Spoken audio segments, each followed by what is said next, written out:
Medic 6 responding. Hello everybody. Put up a short recently talking about paint. Does it matter which ones you get? And in that video, the short answer I put in was sort of. And that's not completely untrue. If you're just starting out and there's anything like my local game store, there's dozens and dozens and dozens of brands and colors and everything else to choose from. It can be a little overwhelming when you first look at it. And most people, usually from buying either a starter kit of models because they're not fully into the game yet and they just want to try it, wind up with one of these two: Citadel and Army Painter. Now, it's important to note these aren't terrible. They're what you're getting what you pay for. You're getting a beginner type of paint that is just fine for throwing 3 colors on a specific model if you want to do tournament or you just want to have a quick painted army. If you start doing more detailed work, you want to get into competitions and display painting or commission painting, these are going to be a lot harder to work with. They're a lot less forgiving than your higher end paints. AK Interactive, Cuttlefish Colors, a more new company to come out. I've been using them now for a little while. I've really been liking them. And then the tried and tested Pro Acryl from Monument Hobbies. And I'll put up a couple of pictures of models that I've painted using a range of these, and so you can get a better idea of how they come out. The reason I say these aren't terrible is they're good for beginners. Just temper your expectation when it comes to what you're going to be able to do with these. It's not to say that you can't achieve some of the same effects with these that you can with the high-end paints. Just be prepared for a little more time and possibly a little more frustration. The nice part is, especially if you're new, Citadel has now come out with the whole range of base, layer, technical, shade. So they've made it a little more easy for beginners to start in on these effects that your more professional painters and competition painters spend a lot of time and effort doing with just regular acrylic paint. And that's really great if somebody just wants to have a super nice painted army and they want that headpiece of their army to look absolutely amazing, and they don't want to pay $700 for somebody else to do it because either they want to do it themselves or, well, $700 is $700. So let's get into the bigger ones. The other nice part with these Army Painters and Citadel, well, Citadel not so much, but Army Painter is fairly affordable.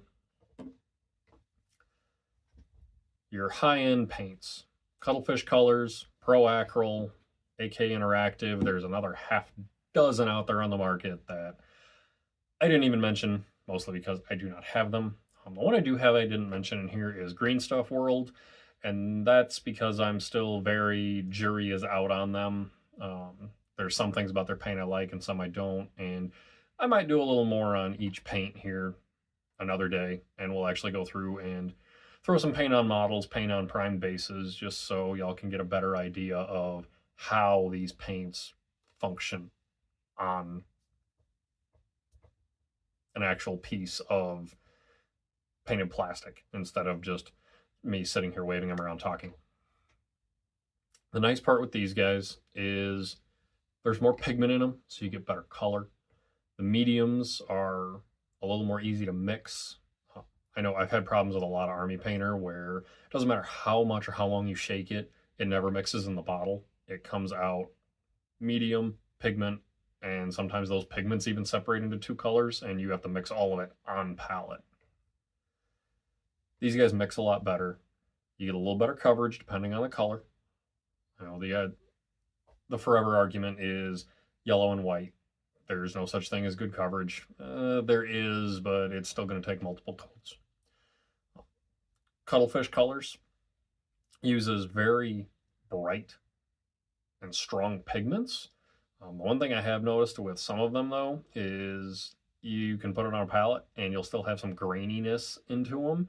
I don't know if I'm just not mixing it thoroughly enough or if that's just how that's always going to be. AK Interactive overall, I haven't used them a whole lot. The only one I have is this ice yellow for doing non-metallic metals, making those look a little better, and it does a fantastic job. It is a very bright yellow that is worth buying, especially if you're doing a yellow army or you're doing non-metallic metal and you need that high highlight, but you don't want to quite go to white because there's nowhere to go from white. This would be the one I would get. I've tried a couple other brands of yellow this bright, and this one has worked out the best. And I can already hear a handful of people putting in there, oh, where's Vallejo? Where's Vallejo? I have had half a dozen different Vallejo paints, including their airbrush primer. I know allegedly they're the standard. I don't like them.